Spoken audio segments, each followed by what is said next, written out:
Welcome back. President Trump inviting a special guest last night to attend his address to Congress. Jamil's 17-year-old son was viciously murdered by an illegal immigrant gang member who had just been released from prison. Jamil Shore Jr. was an incredible young man with unlimited potential who was getting ready to go to college, where he would have excelled as a great college quarterback. But he never got the chance.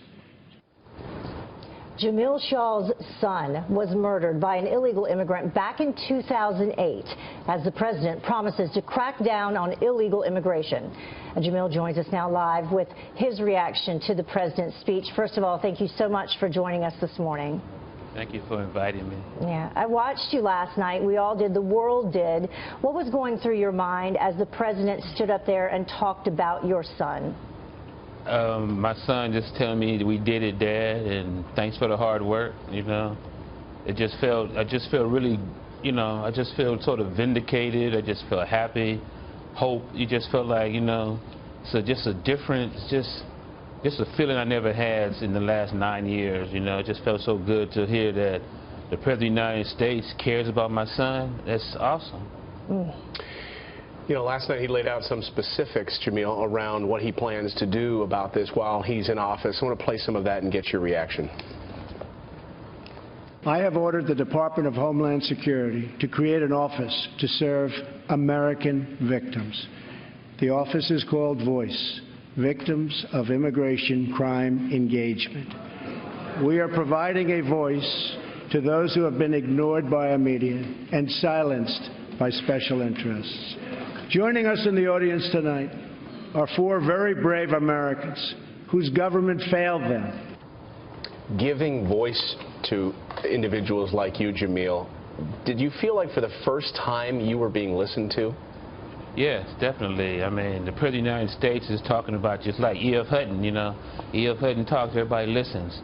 So people heard what he said, you know, and he was just telling the truth, you know. He was a good kid, you know, full of potential, just trying to live, just trying to stay alive, you know, and just to see it go down like that and to see all that potential just going to the ground, it's just sad. It's just sad.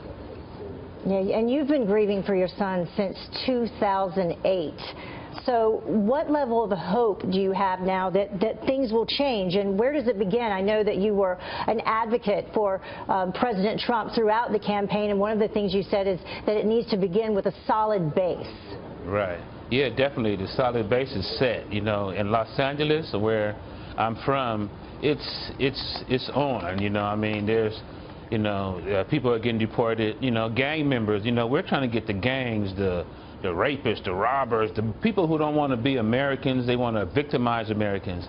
We want those people. Who could be against that? You know, who could be against going to the L.A. County Jail and getting illegal alien gangbangers and, you know, guys like that out of there? You know, we deserve, you know, our kids deserve it. They depend on us to keep them alive. And when they die like that, you know, it's disheartening to you because you feel like you let your kids down. I feel like I let my son down because I didn't take care of him. I promised him, you know, his mother was in Iraq at the same time. She feels the same way. She feels she's out there serving her country, risking her life, and then she's out in Iraq getting a phone call that her son is dead. It just messes your whole life up. Can't what imagine. Do you say? Yeah, it's unbelievable. What do you say to critics who said, you know, look at these raids and these people are being rounded up? You've seen the mainstream media play video clips of ICE agents going in and rounding up these criminals.